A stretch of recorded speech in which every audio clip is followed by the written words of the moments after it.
Hello, xin chào anh em. Hôm nay thì mình sẽ coi cho anh em thấy cái hốc tre của mình, hốc cây mình đạt để cho chiếc chè làm tổ. Thì mình đạt cái hốc cây này cũng được gần 1 tháng đấy. Thì đạt ở chỗ góc vườn. Thì mình đạt đây thì khoảng tầm mười mấy ngày rồi. Mười mấy ngày chim nó rớt rồi. Mình hôm qua thì mình ra mình thấy chim tự hốc nó bay ra. Thì chắc chắn sẽ có ổ á. Hốc cây chắc chắn có ổ. Nên hôm nay mình quay thử quá trình con chim nó ấp trứng hay là nó rớt rồi nha. Hốc cây mình đạt thì cũng đơn giản thôi. Đạt đứng lên cái cây một cây chủ này. Mình cố định mới quay thử chim nó mồi chưa.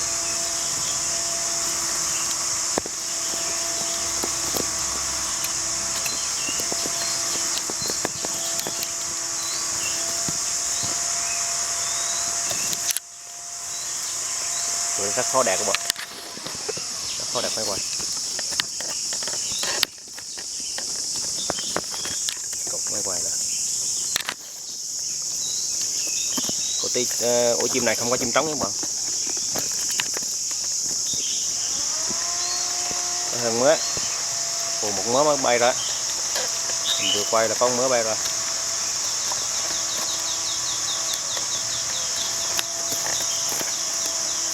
Đó, để mình quay gần nè, một em mớ vừa bay ra luôn.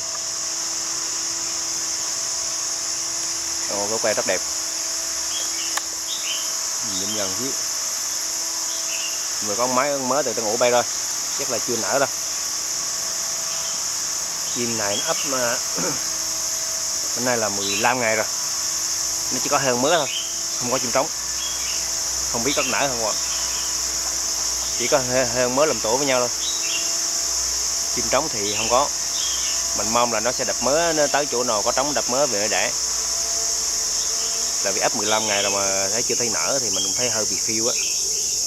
Bây giờ mình để máy quay đây để xem chim mẹ nó có bay về không nha.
Hơn mới các bạn, hơn mới đang ấp, mình hút gió nó sẽ bay ra.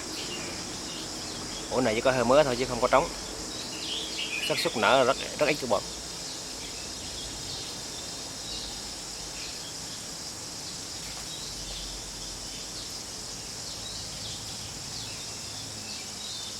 Hơn mới cũng ấp một lúc luôn á, rất hiếm có.